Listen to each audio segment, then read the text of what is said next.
they want me to be the surrogate. Hello, I am Kajal Singh and this is For Love. We are at episode 2 and today I want to discuss about the most valuable quality a person can have, especially when we are looking from the perspective of society. Is it confidence? Is it respect for themselves, for others? Is it the nature of helping? Is it somebody wanting to help other people selflessly without any ulterior motive, without any agenda, just the helping nature? Could that be a quality which is really valuable in our society? If that is coming to your mind, then you're talking about altruism. Altruism is caring about needs and happiness of other people more than your own. It is wanting to help others without thinking about yourself. Can you think of Phoebe from Friends, where there was an episode about altruism? Actually, they did not, I think, mention the word altruism, but they talked about how she really just wanted to do very good things for others, just like that, with no real motive for herself, with no agenda, and how Joey kept nagging at her ki, oh, not really, nobody is selfless, you have some motive behind what you do. And she discovered that her motive was just making other people happy because that would make her happy. I think there's more to that. I think ये episode में मैं ज़्यादा हिंदी में भी बात करूँगी क्योंकि आई realised जब मैं सोच रही हूँ मुझे इन वीडियोस में क्या बनाना है, कैसे बनाना है, आई नो कि मैं बीच बीच में कैमरा में बीच बीच में खुद को देख रही हूँ, तो deal with it. So I saying कि मैं सोच रही हूँ कि मुझे ये वीडियोस क्यों बनाना है, किस लिए बनाना है. तो बार बार मुझे ये थॉट आ रहा है, जैसे कि मैंने अपने लास्ट वीडियो में कहा कि I want this to reach as many people as possible and my main audience I am hoping will be Indian adults. Earlier I said just adults, but also like really Indian adults, because everything that I'm going to share about here is going to be from my own experience while living in India, while living in Bombay, and a little bit from other places, because I know I have my roots in Uttar Pradesh, I have friends from other states of India as well. If Hindi is what will help, then Hindi it is. I also want to talk about कि I will find myself struggling a lot talking in Hindi in these videos, not because कि oh my English is better than my Hindi,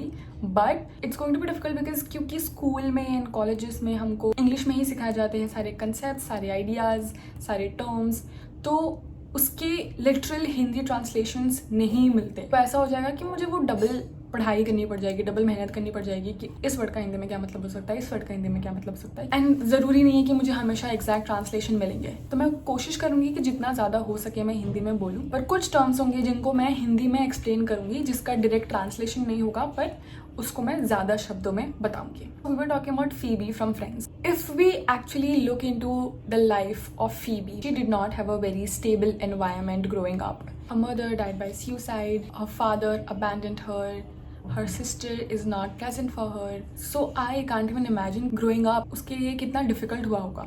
We have stories कैसे वो सड़कों पे रही है, उसके streets के सारे दोस्त थे, कैसे उसने maybe criminal activities भी किए हैं, one of which is robbing, which we all know about. तो एन फ्रॉइड ने altruism के बारे में बात किया है as a coping mechanism. Altruism, which is निस्वार्थ भाव से किसी के लिए कुछ करना, ये एक कोपिंग मैकेनिज्म की तरह इस्तेमाल किया जाता है. किसी जगह पे मुझे कुछ तकलीफ महसूस हो रही है, मुझे बेचैनी महसूस हो रही है, मुझे परेशानी महसूस हो रही है, मुझे डर महसूस हो रहा है, मुझे जस्ट जलन महसूस हो रही है कि उसके पास है तो मेरे पास क्यों नहीं है. अब ये सारी जो भावनाएं हैं वो महसूस हो सकती है हमें जब मुझे लग रहा है कि मेरी नीड्स पूरी करने के लिए कोई नहीं है, या मुझे बहुत सारी चीज़ें गिव अप करनी पड़ रही है. मुझे एक हेल्दी लाइफ गिव अप करना पड़ रहा है, एक घर गिव अप करना पड़ रहा है, मेरे पास घर नहीं है, मेरे पास अच्छे कपड़े नहीं है पहनने के लिए, मुझे वो गिव अप करना पड़ रहा है. सब लोग बचपन में साइकिल चलाते हैं, मेरे पास साइकिल भी नहीं है, तो वो मुझे नहीं मिल रहा, जिसकी वजह से मुझे गुस्सा आ रहा है, मुझे फ्रस्ट्रेशन फील हो रहा है, मुझे जलन महसूस हो रही है कि क्यों सबके पास है और मेरे पास नहीं है. और अगर ये फीलिंग मुझे बार बार महसूस होती रहती है, ये जलन की, तकलीफ की, गुस्से की, तो मेरा बॉडी एग्जॉस्ट हो जाएगा, वो थक जाएगा, वो अपना काम नहीं कर पाएगा, इस चीज़ में बंधा रह जाएगा. तो इसका मतलब मैं अपना कंट्रोल खो दूंगी कि मैं क्या फील कर रही हूँ और मैं क्या सोच रही हूँ और मैं अपना दिन कैसे बिता रही हूँ, क्योंकि मैं इसी चीज़ में ऑक्यूपाइड हूँ. तो ये कुछ हद तक दबाने के लिए, ताकि मैं कुछ और भी कर सकूँ, कुछ और भी सोच सकूँ, मुझे किसी तरीके का कंट्रोल चाहिए. अब समझो कि मेरे पास साइकिल है नहीं, मेरे पास घर है नहीं, मेरे पास कपड़े हैं नहीं, अगर मैं ही खुद ये सब त्याग दूँ तो शायद मेरे पास कुछ कंट्रोल होगा, क्योंकि अब मैं चूज कर रही हूँ कि ये मुझे नहीं चाहिए, ये तुम रख लो. अगर हम फीबी की लाइफ के बारे में बात कर रहे हैं तो काफ़ी पॉसिबल है कि बचपन में फीबी ने ये सीख लिया कि उसको अगर किसी भी तरीके का कंट्रोल महसूस करना है उसके लाइफ में, ताकि वो दिन भर या हमेशा फ्रस्ट्रेटेड या गुस्सा या जलन ना महसूस करे। आई थिंक ऑल्ट्रुइज्म एक तरीका हो सकता है कि जहाँ पे वो चाह रही है कि मुझे नहीं मिलेगा चलेगा, बाकी लोगों को मिल जाना चाहिए। ये करते वक्त वो जो चाहती है वो दूसरों से एक्सपीरियंस कर रही है। जैसे कि शायद वो कहीं ना कहीं एक फुल फैमिली चाहती है, कंप्लीट फैमिली जहाँ पे दोनों पेरेंट्स हो, बच्चे हो और सब लोग एक दूसरे का ख्याल रखें। फीबी के पास तभी एक पार्टनर नहीं था, एक फैमिली नहीं थी। रिसेंटली ही अपने छोटे भाई से वो मिली, उसने उससे मांगा will you be the surrogate mother to my children, and she just said yes. वहाँ पे तुम एक फैमिली एक्सपीरियंस करना चाहते हो पर क्योंकि तुम नहीं वो एक्सपीरियंस कर पा रहे हो for the reason that we already know, तो वो चाह रही है कि ठीक है उसका भाई अगर ये एक्सपीरियंस कर सकता है तो वो उसके खुशी में खुश रह सकती है। अगर उसका भाई वो फैमिली एक्सपीरियंस करेगा, वो खुशी एक्सपीरियंस करेगा बच्चों की, पार्टनर की, तो वो भी वो खुशी एक्सपीरियंस कर पाएगी बच्चों की और पार्टनर की जो वो भी चाहती है। अब ये सब कुछ बहुत कॉन्शियसली नहीं होता, मतलब उसने ये सोचा नहीं होगा कि ओ मैं उसकी खुशी में अपनी खुशी पालूंगी और फिर मेरी फैमिली की नीड पूरी हो जाएगी, ऐसा कोई सोचता नहीं है क्योंकि ये कोपिंग मैकेनिज्म है। ये सोच समझ के नहीं होता, ये अपने आप ऑलमोस्ट हो जाता है, ऑलमोस्ट इमीडिएट रिएक्शन होता है कि हाँ yes I will do it. And बहुत बार कोपिंग मैकेनिज्म हमारे बचपन से बड़े तक कैरी फॉरवर्ड होते रहते हैं क्योंकि हमारा ब्रेन एक बार अगर सीख लिया कि ठीक है ये तरीका, ये टेक्निक हमको हेल्प कर रहा है, तो वो उसको चेंज नहीं करता अनलेस उसको कोई बैठा के बता रहे कि ओ भाई तुम जो तरीका अभी भी इस्तेमाल कर रहे हो वो शायद तुम्हारे लिए अभी काम नहीं कर रहा, तुम ये तरीका बदल सकते हो। बचपन में शायद तुम्हारे पास ऑप्शन नहीं था कि तुम्हारी नीड्स पूरी हो पाए खुद से या दूसरों की मदद से, पर अब जब तुम बड़े हो चुके हो, जब तुमने अभी दोस्त बनाए हैं, तो अब तुम्हारे पास ऑप्शन है कि तुम तुम्हारी नीड्स दूसरों को बताओ और वो तुम्हारी नीड्स तुम्हारे लिए भी पूरी करें।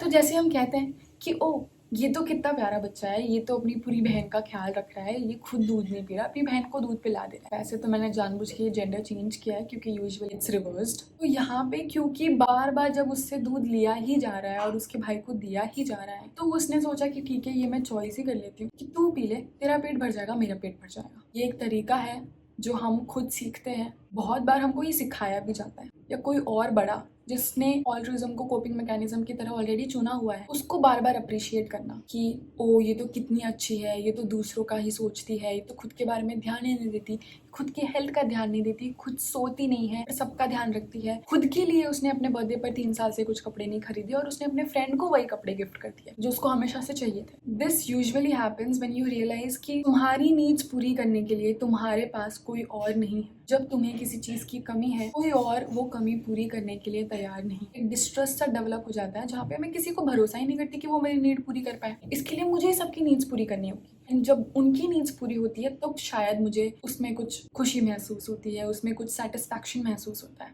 पर यहाँ पे मैं अपनी लाइफ दूसरों से जी रही हूँ, ये हमारे रिलेशनशिप में एक दरार जरूर लाएगा क्योंकि सपोज मैंने अपने हिस्से का दूध मेरे भाई को दे दिया, अब कहीं ना कहीं मेरी उससे एक्सपेक्टेशन होगी कल अगर मुझे तेरी जरूरत है तो तुझे अपने दूध की ताकत दिखानी है कि तू मेरे लिए लड़ेगा, और तू अगर मेरे लिए नहीं लड़ रहा है, तू अच्छा भाई नहीं है, तू इतना भी नहीं कर सकता मेरे लिए। और जब ये बढ़ते रहता है एक रिजेंटमेंट मेरे मन में भी पैदा होती है क्योंकि ऑल्ट्रुइज्म मैं जानबूझ के नहीं कर रही हूँ, पर ये थॉट ज्यादा कॉन्शियस होता है कि oh he should also do something good for me in return. And यहाँ पे भाई जो ऑल्ट्रुइज्म के बारे में अगेन वो इतना नहीं सोच रहा, वो तो सोच रहा है कि वो उसका नेचर है, पर ये जो चीज है, ये जो मुझसे बार बार मांग रही है, I can't fulfil that, I have other things to do, you can't keep getting into fights, you have to take care of your own self, you have to stand up for yourself. तो ये जो एक resentment दोनों के बीच में पैदा होगी तो ये रिलेशनशिप को आगे नहीं लेके जा पाएगा।